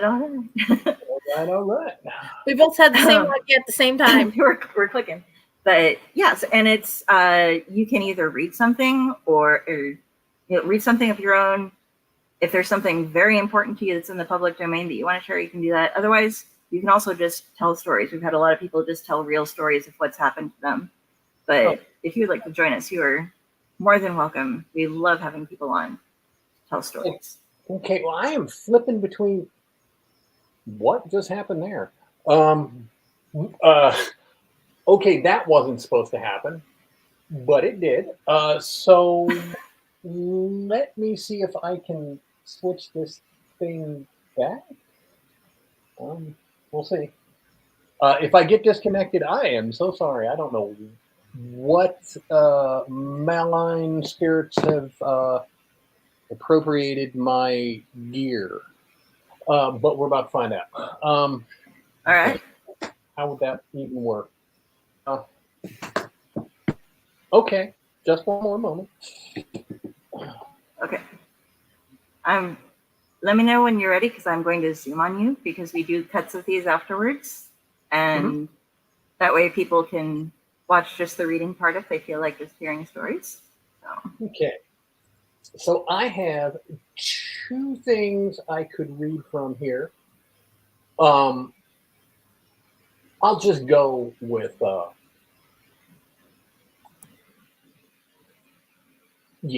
just go with the eruption of teeth.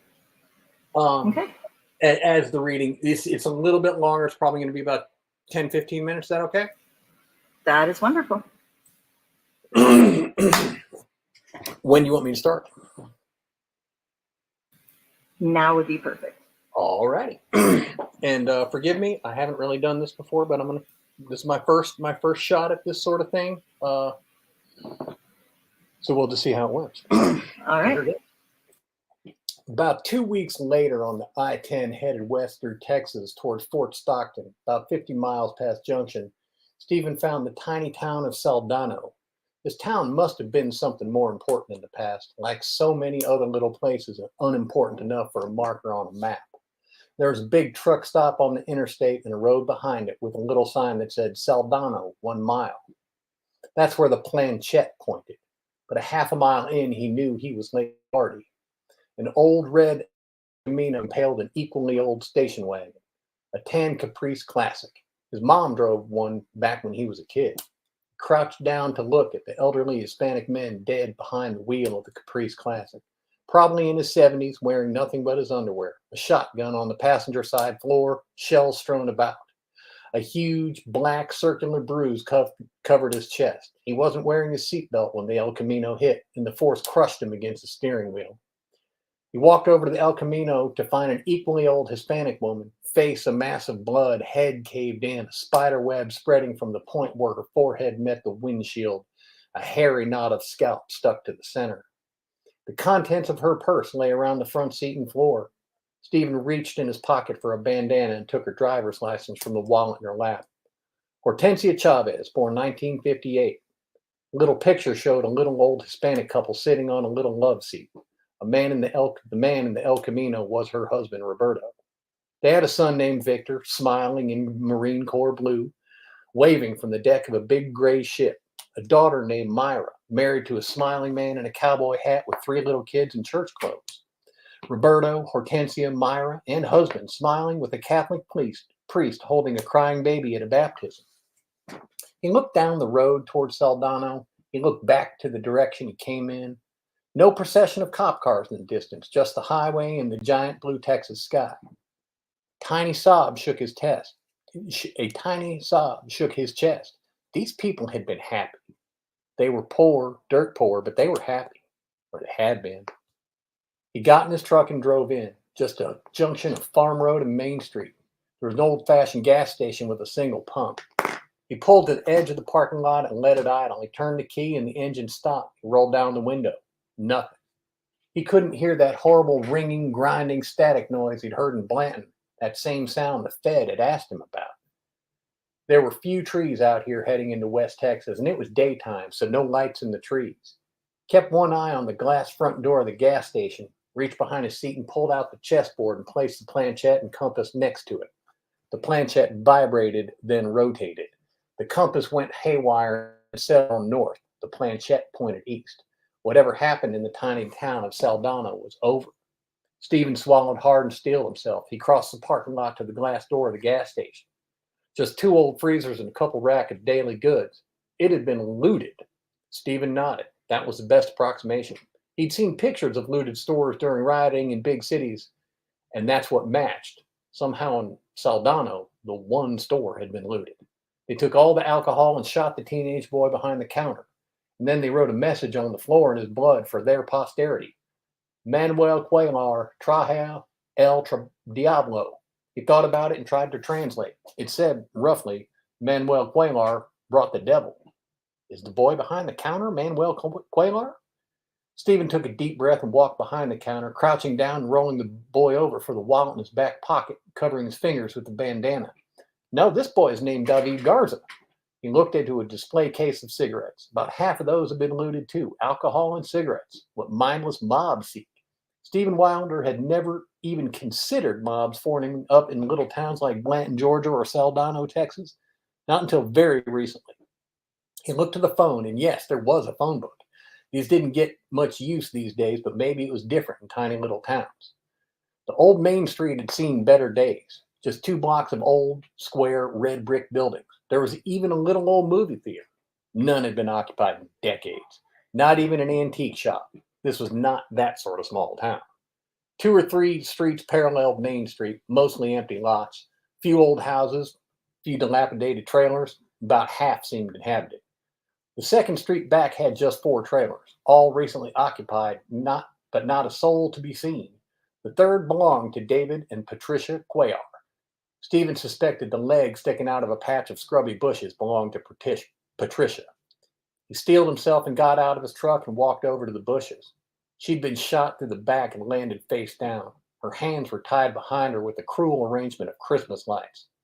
The front door of the trailer was torn off its hinges, and there was a path trampled through an assortment of terracotta planters. She'd run straight to the front door and made it halfway across the yard before ending up in those bushes. He whispered, I'm so sorry, and carefully rolled her over. He ran to his truck and vomited in the shade. He slid down the side and looked up at the sun as the tears came. Patricia was missing her face. It had been peeled off. He looked at his hands. They shook like he'd never seen before. Up until he'd found the planchette, the only dead person he'd ever seen was his grandmother in her casket. But Stephen cried for more than the people whose lives had been snuffed for no sane reason or explanation. He cried for himself. He'd lost his life. He'd wasted it. For the past few years, the truth had begun to take it. The magic, the possibility that maybe, just maybe, he'd see past the wall of the mundane drained away, leaving nothing but the deep knowing that there was no discovery to be made. It was bullshit, and he was a contemptible fool. Every woman who had ever laughed in his face had been right. His parents had been right. The friends who stopped talking to him years ago had been right. He could have had a family, a wife, and children, birthdays, weddings, graduations, a house, and a career. But no, he'd thrown it all away for the flimsiest of delusions. And here he was because of the disasters he'd chosen. He stood, wiped the tears from his face, and walked in the trailer. David Cuellar died a terrible death, cruelly inflicted by his own hand. Slowly and surely, mechanically and ritualistically, he created an altar of suffering. Did the whole town of Saldana hear his screams? Did he beg them for deliverance? He'd used all his tools. He could hear the scream of saw and uncomprehending agony, and so many other things. Torn asunder and reintegrated, nails, things nailed to the ceiling. David and Patricia took their daughter in after an ugly divorce, and her 2 young children. There was a buzz of flies that almost formed words.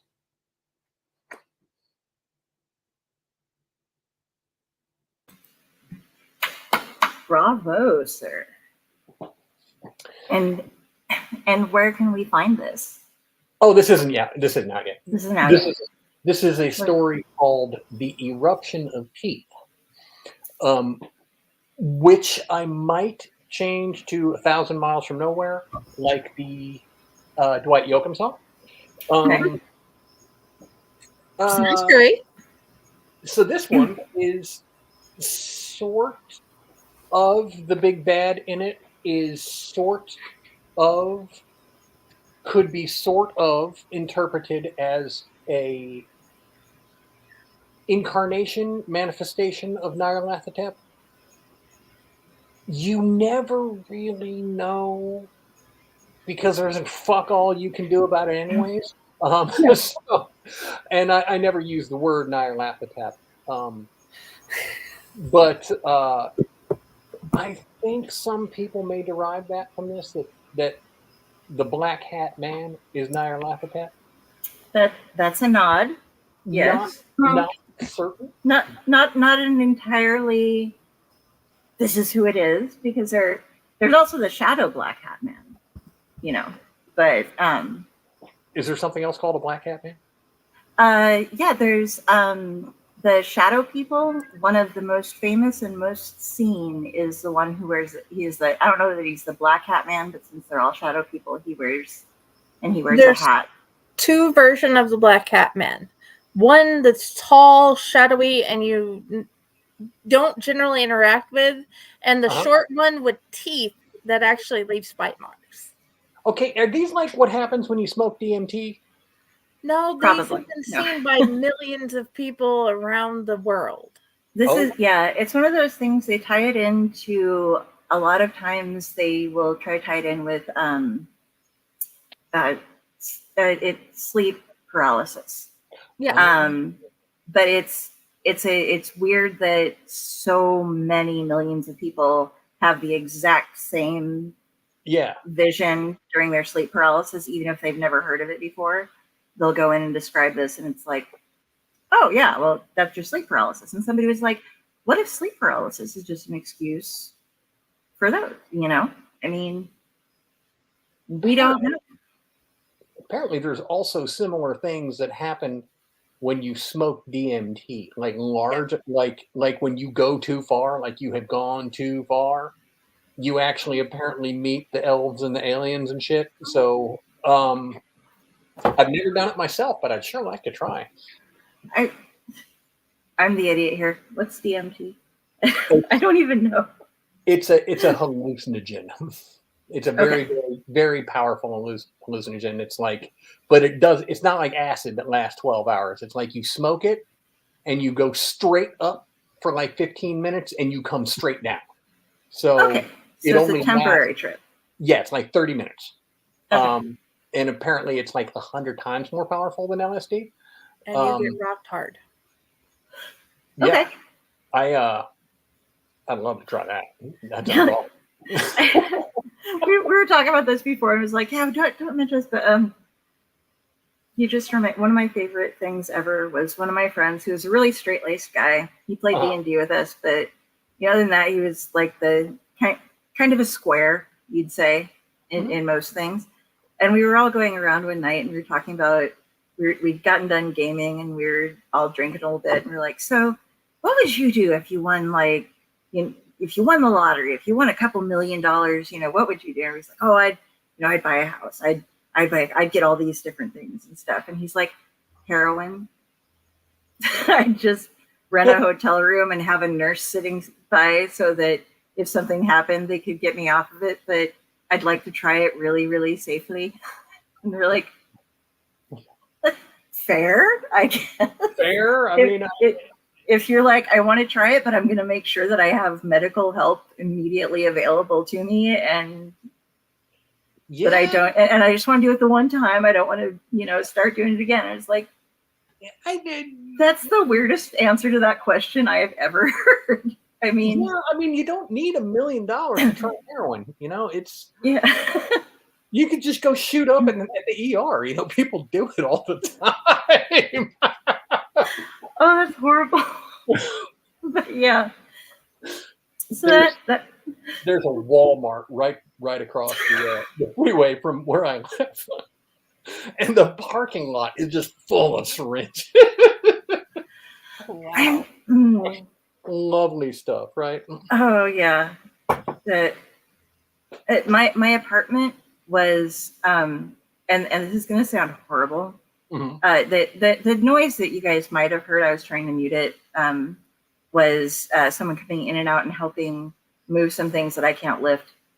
They just happened to have the same time as what was going on here to be able to do so, but carry some stuff out of my apartment because a couple of years ago, the homeless population, not just the homeless population, the tweaker homeless population, was given access to my apartment when I wasn't around very much. Yeah, and so they decided that they were going to redo it. At one point in time, I'm sitting in the living room and I have a spare bedroom, and the spare bedroom I cannot go into. Like, you can't walk in it. There's things piled. And it used to be that this living room, they'd moved everything that was in the spare bedroom except for like the bed and the dresser out here. And it was literally piled to the ceiling in areas of my living room. I could not get to certain parts of my apartment when I would get home. I finally got rid of them all, got them to quit coming by. I had to threaten police a lot. But there's still the one room has a lot of leftover homeless people stuff and dumpster diving stuff, you know, and like I have 31 shoe arrangements. But I also know that because someone left a syringe on in my bathroom once, just as a warning, that that people were shooting up in my apartment. And so I don't want to go into that room because I'm like, I don't want to be like trying to move something and accidentally get stabbed. So yeah. So the person who kind of let them in has been helping me out with cleaning everything out. But that room has things like, you can dumpster dive the weirdest shit. Like, we can get rid of most of their stuff, like the old clothes and stuff. But there's all those things like they carried up a marble coffee table. And I can't move that. That takes like 3 people to move it out of an apartment. And Tweakers can be really, really ambitious, man. They are. It was one of the weirdest times in my life. I was just like, wow. And I actually, the thing is okay, I'm talking about this and it's something I don't normally talk about. So I hope, but I practice a lot of different religions and some kind of magic stuffs. And I have a voodoo law and some things going on over there. I do some bottle work. I do some candle work. I do a bunch of different things. And but I don't ever disrespect. Like, I also burn candles for Christians, you know, that have things going on. I respect everyone's religion and I believe in them all. They're all valid, you know. But for a while, when these people would not stop coming to my house and they were stealing things and breaking things and, you know, trying to do it, like, just really weird. I finally got to where I was like, if you're going to come into my home, I'm going to need either your fingernail clippings or some hair. You need to give it to me right now. And so I was charging rent and I have envelopes in a bag still. And like, this one guy went and approached one of the local esoteric shops in town and was like, why is this girl getting my hair when I go into her house? And they were like, you're giving her your hair? You realize that she can cast something on you then because she has something that's a piece of you. Yeah. And I'm not the type of person who's going to go out and put a huge hex on something. It's going to be a sympathetic magical type of thing where it's like, if you fuck with me, you're fucking yourself up. I'm not doing anything other than what you're doing to me. But yeah, so they quit coming quite a while ago, but I still have this backpack that has a zipper pocket full of envelopes with people's names and bits of hair or fingernail clippings in it. And I find that kind of hysterical because it's like they went from being like, oh, she's somebody we can push over because she's never there, to like, she's a witch. We have to run away. And it was like, you know, amazing. Like, people who are really strung out, how superstitious they are. Yeah, I mean, like, they are already on this kind of razor edge of seeing other worlds because they're on that kind of edge of death. Oh, And, yeah. you know, how, and I've been there myself. So I'm speaking from experience with this. I mean, it's been, you know, I've been sober for 25 years in June, but you know, I was in really bad shape, and I completely understand kind of getting glimpses of the other side when you're like that, and exactly how superstitious and weird you can get. So if somebody had my hair, fuck, man, that would freak me out. Yeah, and I've kept it this whole time just because I've every now and then, like, somebody, I mean, I had like, they were spreading out my Wi-Fi password and everywhere. I had, my landlord was like, you have more people coming in and out of your apartment and you aren't there than like a convenience store. I've sat and just watched the people go in and out of your door. Yeah. And when I changed my Wi-Fi password, I checked and I had like my laptop and my phone should have been and my Kindle should have been running off of it. I had 13 people who were sitting either out in the alley or somewhere using my internet to run their phones, because you can get a phone for free. You just have to pay for the service, but you don't have to pay to use the phone on somebody's internet. So yeah, that's what was going on. But I mean, like, I never did anything bad to these people. I didn't take, yeah, I have their hair and stuff. And if they come back up, I'm like, got this. Let me use it. But I never did go. I don't want people to think that I'm like this horrible person that was like out casting spells on terrible people. But they were terrible people at the time, and it probably had a lot to do with what they were on. But life is choices. They made theirs. Yeah, I mean, and so we have got just at the intersection, the major intersection near our house, just a tweaker farm over there of like screaming tweakers that, you know, scream at the cars in traffic and they just scream at the sky. And it's, well, it's apocalyptic. That's the term for it. Yeah. Yeah. Good. Oh, they get that. They just start going zombie on you, you know? Mm. And it's, Jenny, I don't know, Friday, I don't know if you've had to deal with a lot of that in your area before, but it is like when you get groups of them together, there have been so many people, like not so many, but a number, more people than I had known before in my life. Mm-hmm. And these weren't people that I'd ever become friends with. They were just people I saw in my home that I was trying to get rid of, who have died.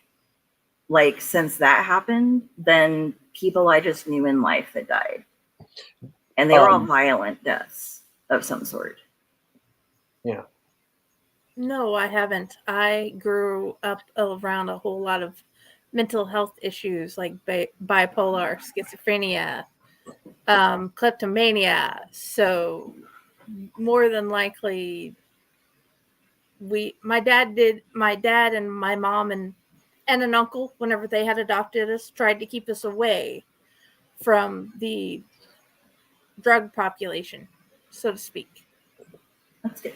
And this ties back to what you were saying at the very beginning of the show about the story that you were going to write about somebody going through withdrawal and having everybody surrounding them feel the withdrawal instead of them, is how we're going to make this be a tie-in to the show. Right. So on. We come full circle to bugs under the skin. Oh, yeah. Oh, yes.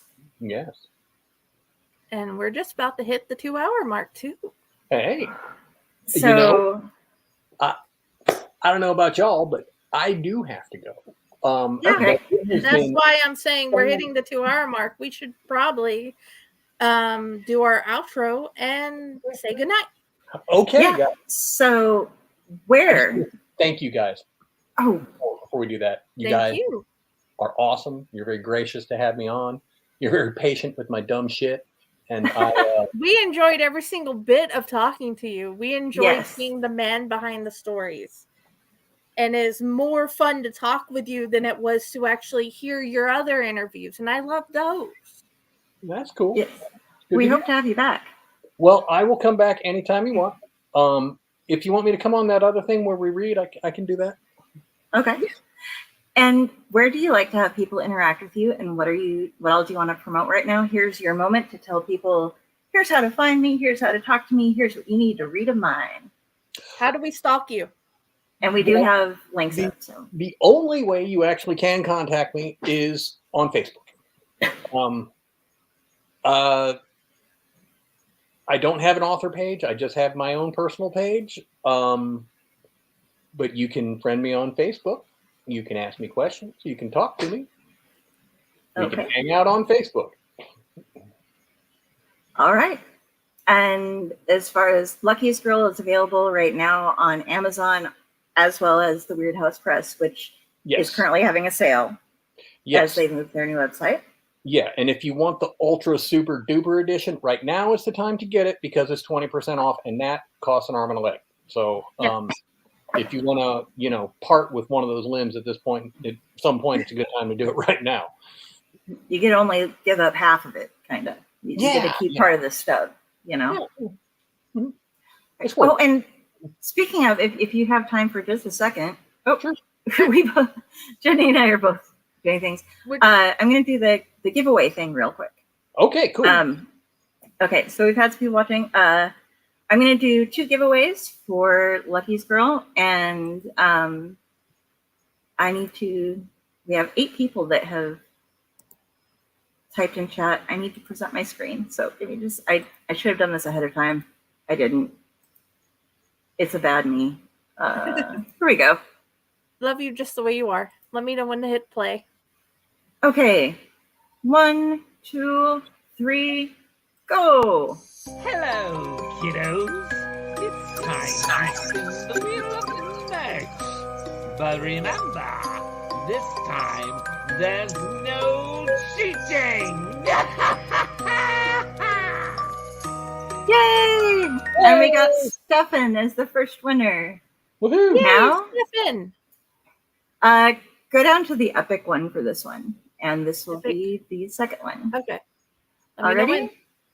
1, 2, 3. Ladies and gentlemen, boys and girls, children of all ages, the bunch of personality proudly brings to you its wheel.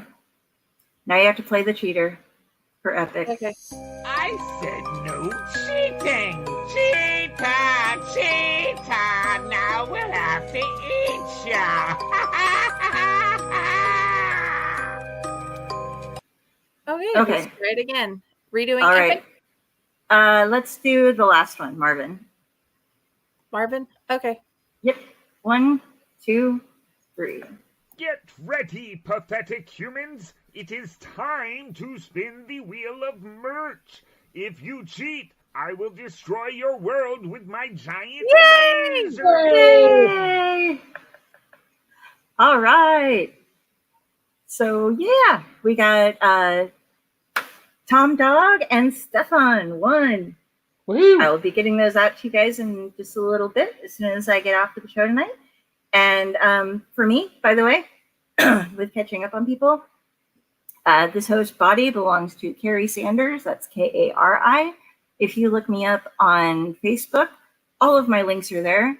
And for everything related to me otherwise, Friday handles that. She's really good at it. And so if you reach out to me, she will let me know that you reached out to me. Mm-hmm. And let's hop over to her because she's lovely, wonderful, and handles all of our stuff and has the most things to look after. Okay, for me, my actual page is Friday with the Library in the Blue Box. My group is Friday Blues Disorganized Library. For everything else, you can find me on Fake Horror, Owlite, Rasty Slasher's page, and Delphine / Carrie's page, and I will get back to them with anything you have to say. Please read theirs and hopefully mine. Oh, yeah, and go get Dark Dreams anthologies. Letting in the Night and Letting in the Day. Thank you. Cool. All right. Thanks, everybody, for joining in, and we will see you soon. Have a good night.